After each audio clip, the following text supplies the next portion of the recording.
Hi, welcome to Confessions from the Home Office podcast. My name is Wendi Hill, and I've been running a marketing consulting company, Market Momentum, from my home office in Greenville, South Carolina since 2005.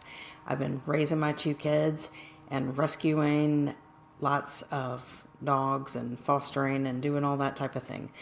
This podcast will give you insight into what it's been like working out of my house for 2 decades, and I'll also be passing along some tips and tricks to help you with your business, especially with marketing. Are you struggling with marketing? Visit my site, wendyhill.com, and let's figure out how to take marketing off your list of stressors. Whether you're a startup or an established business looking to outsource, I have solutions tailored for you. From kickstarting your marketing efforts to completely outsourced services, we'll help you tackle your to-do list and reduce your stress. Visit wendyhill.com today. That's Wendi with an I, and let's transform your marketing strategy. Today's episode is about how marketing has changed over the past 20 years. So by the end of this episode, we'll talk about things that were going on back in the early 2000s and how that has changed today and kind of where things were, where things are, and where they're going. So this should give you a lot to think about and maybe help you realize that maybe you need to get more with the times, or you are already with the times, or maybe you're a little bit ahead. So buckle up. A lot has changed in the last 20 years. So back in 2005, Facebook was just a baby. MySpace was around. LinkedIn had just come out, and Twitter was coming out in 2006, and the iPhone did not come out until 2007. I was a BlackBerry girl, and I thought that's all I ever needed. All my friends had BlackBerries. We BlackBerry messaged each other, and I knew the little keyboard, and I could type even under a table during a meeting, and I felt like that's all I needed. And when I heard about iPhones, I thought, there's no way. This is just extra stuff we don't need. And imagine now, if I didn't have a smartphone, I would be out of style. Marketing back in 2005 was a lot of planning, strategy, and a lot of things that involved print, like brochures and direct mail, flyers. And then we also had all the advertising that we would buy, like TV, radio, outdoor, that type of thing. So digital marketing was around a little bit, but it was expensive. People didn't really understand it. It took a lot of customized programming. And it was just kind of a baby, kind of like Facebook. And so, looking forward and now looking at today, digital marketing is really where everybody starts with, instead of looking at all the print and looking at all the traditional advertising. So back then, having a website was, if you had a website, you were on the web and you were considered almost ahead of the game. Most people had a site, but it was more of brochureware. I felt like we would put a client's, all the brochures on there, a lot of PDF downloads. There wasn't a ton of interactive things on there. It was just more of kind of click and read. And it was just really content heavy. But that was a trend back then. And now business owners have a website, but they don't want to put a ton on there because they know we have the attention span of a gnat. And business owners also have to think about juggling website and their social media content, email marketing, everything. So let's talk a little bit about decision making. I feel like back when I got started decision making, we looked at data some, but it was more of, this is what my gut tells me, or I really know my audience, or I have a lot of experience and this is what's always worked for clients. And now we have to really look at data because it's expensive to do things. It's expensive to run ads online, and just to create anything, there's always a cost associated with it. So it's really important that you know where you can get analytics from, like Google Analytics, or even just the statistics from your email marketing program. I mean, something even as simple as Flowdesk, an email marketing program, can tell you how many people opened, how many people unsubscribed, how many times did they read it, did they look at it on a mobile device, or did they look at it on a desktop. And, a lot of times you can say, hey, this person opened my email 7 times. Maybe I need to get in touch with them or give them a call.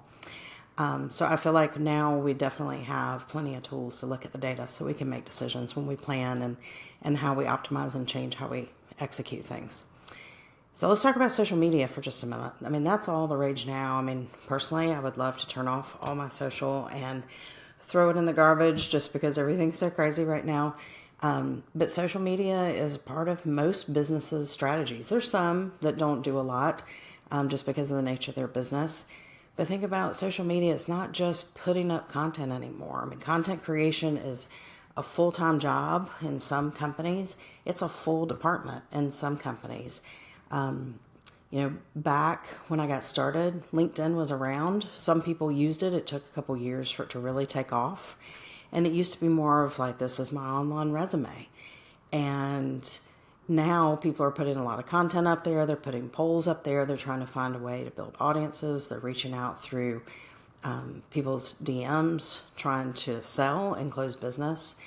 And with social media, you've got that whole, with LinkedIn, but then you've got Facebook, you have Instagram, you have Twitter, or X, and TikTok. I'm not a huge TikTok fan. I like to watch TikTok. I don't like to create TikToks. But it's not just about being present. It's about building communities and making sure you're solving a problem and you're providing value when you put content out there for your audience to see and try to attract new people. So let's talk a minute about how advertising and how we absorb content, how it's changed. Think about, you used to watch TV a lot with your family or even just by yourself, and you would watch and then ads would pop up on TV. Now you can skip, now you can subscribe and pay a premium to not get ads for things. And you listen to the radio, you're going down the road and ads would pop up. Well, I don't know the last time I listened to the radio in the car. I have playlists and I have other things that I listen to, podcasts, and I don't listen to local radio, or I don't even listen to Sirius anymore. And so I feel like we've gone from this interruption-based advertising to now it's content, it's images and videos that we put on social or we pay through social to try to attract people. So marketers are now becoming more like mini publishing houses, creating reels, writing blog posts. I'll create a piece of content and then I'll try to figure out 10 different ways I can use it. So I don't have to keep coming up with new stuff every single second. And producing podcasts. People are coming up with podcasts on just about every subject now. And that's an attraction strategy for businesses. If they don't want to pay a lot of money for advertising, maybe doing a podcast will get you in front of the right audience over time. And also just think about inbound versus outbound marketing. Back in 2005, businesses relied heavily on outbound. I mean, thinking of all the outdoor boards, we still do some outdoor with clients, but a lot of cold calls, radio ads, TV ads, that type of thing, and direct mail, tons of direct mail. We used to do that. And now inbound reigns more so. Business owners and marketers are trying to figure out how to create valuable content to attract customers instead of interrupting them and bothering them. I'm going to put this in front of you, and there's lead magnets and getting people through sales funnels and trying to attract people to their business, doing more inbound than outbound. So another topic I want to talk to you about is making things mobile friendly, mobile responsive. I have to laugh because probably 6-7 years ago, I took my kids to the beach and we were going to go to this Italian restaurant at the beach, and we were looking up the menu on my phone, and it wasn't mobile responsive. It wasn't sized to be on the phone, and we had to keep scrolling to the left and scrolling to the right, and it would flip and do all this. And so we finally just left. We're like, we're not even gonna. We're sitting in the parking lot, and we're like, this isn't worth it. We're gonna go somewhere else. So I feel like people understand that more now, that you can't just put up a website and hope that it works on a mobile device. And a lot of times it takes tweaking. So when you put something up created on a desktop or a laptop, you need to go look at a mobile device. I would look at it on Android and iPhone and make sure that it works okay. And a lot of times it needs to be scaled down. It doesn't need as many images. It just needs to be able for the visitor to be able to find the information that they need. So another thing that I thought about when I was planning for this podcast episode is how marketing has changed. And I know that there's still some big agencies out there and even some medium-sized agencies where it's a whole team to create something for a client.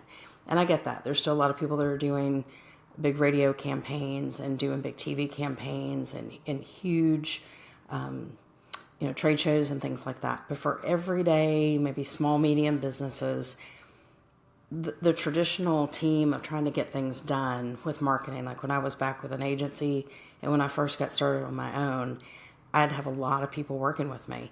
It had to be, I had to have an artist, and I had to have a copywriter, and I had to have a programmer, I had to have a production person.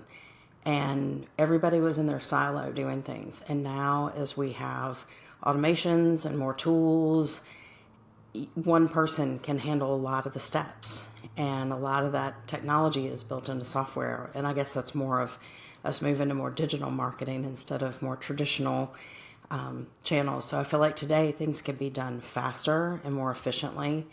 And companies, marketers like me, we don't have to worry about huge capital investments.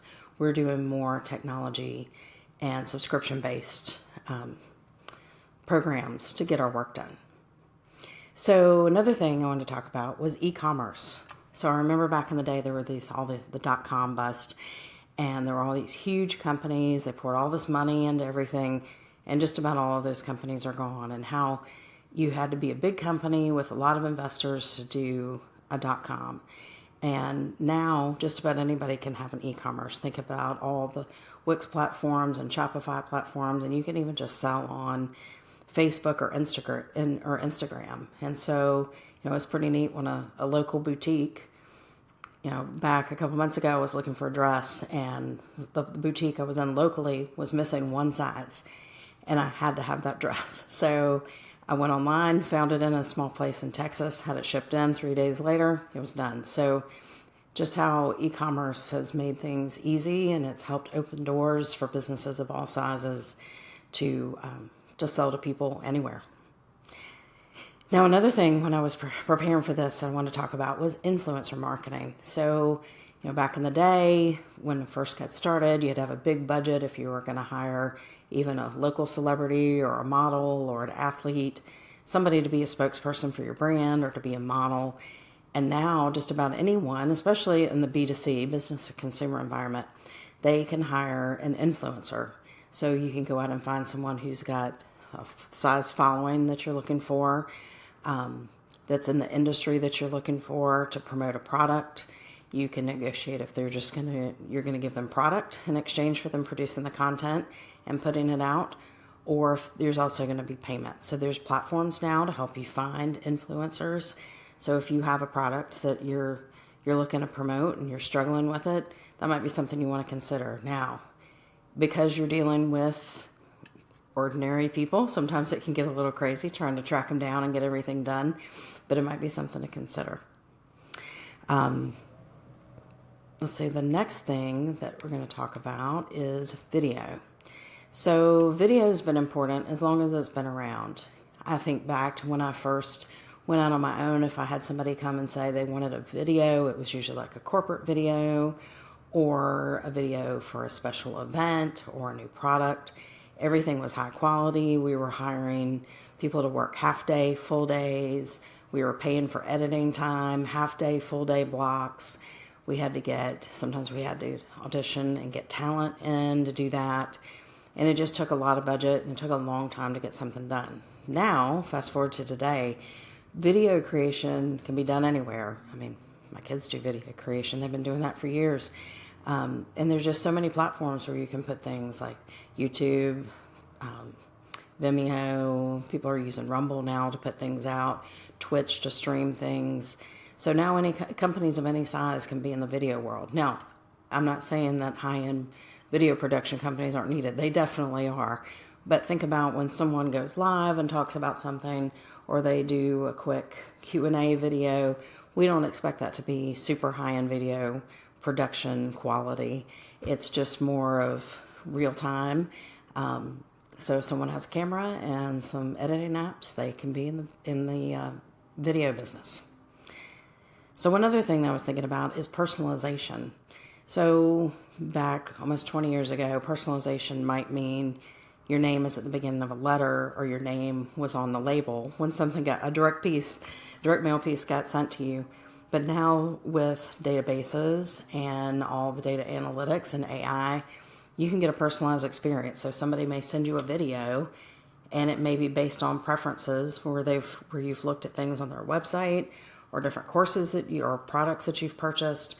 When they go to promote something new, they can customize what type of marketing you receive. So that's pretty cool and something to think about when you're looking ahead at how to maybe make an experience more personalized for your customers and your prospects.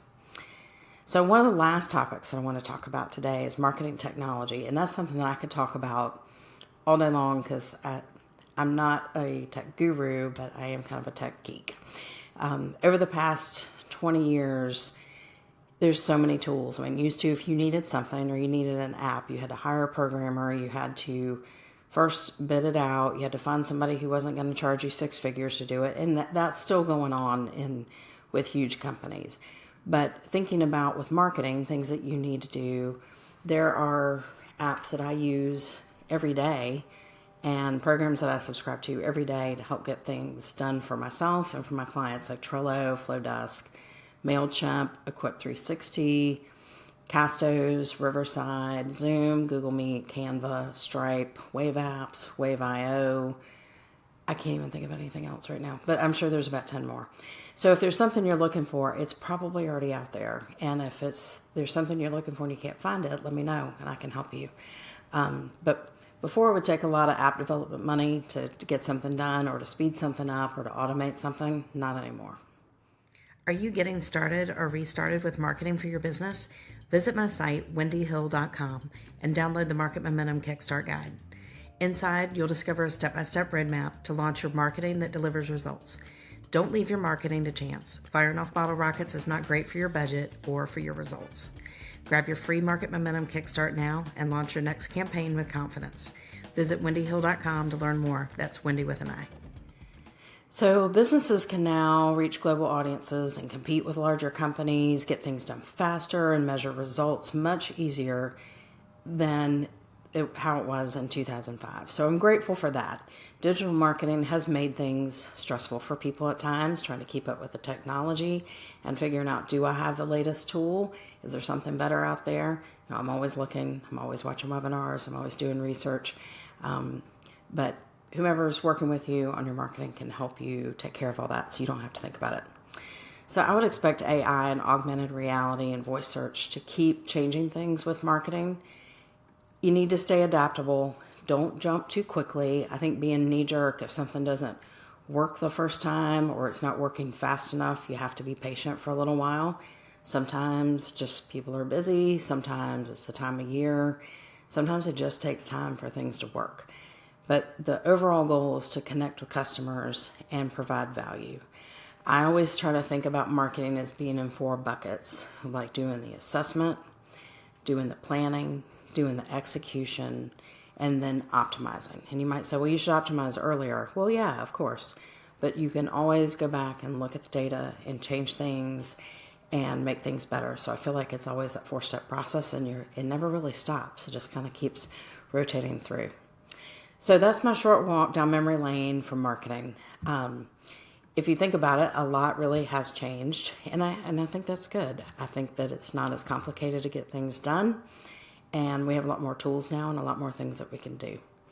So, quickly, a couple of people have asked me about my dog Lola, the golden retriever, that I mentioned in the trailer about how she likes to eat socks, and they want to know how she was doing.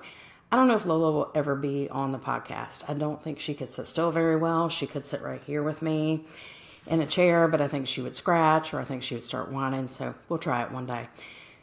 Lola's doing well. I think I figured out that Lola has pica, and that is a condition where dogs and maybe humans eat things that they're not supposed to eat. So like this week, she's eaten a shoe, she's eaten a couple paper plates, she ate a bill, which, hey, that'd be great if it went away. She ate a tennis ball and she ate a marker. And I know she ate the marker because I saw pink lines all down her legs and never found the marker. So I think she was dragging the marker while she was eating it and colored herself. So she's almost 5 and she should have quit doing this a long time ago, but she hasn't. So I think we're just going to have to keep dealing with the pica and try to keep things picked up. But it's not funny, but it's funny. I suspect one day that when she passes away, if I ever had her body donated to science, they would find like a quilt of all the missing things that I've lost over the years in her stomach. So anyway, that's my short story about Lola. So as we wrap this up, what marketing tools and strategies are you using that work? What are ones that you feel like have made your life easier as technology has changed and things have changed over the years? And are you struggling with anything? Or is there a tool that you're not quite sure about and you have a question about? So send me a note if that happens. You can always comment on YouTube, or you can send me an email at wendy@wendyhill.com. So that's the end of this episode of Confessions from the Home Office, and I appreciate you listening. I'll be back soon with another episode.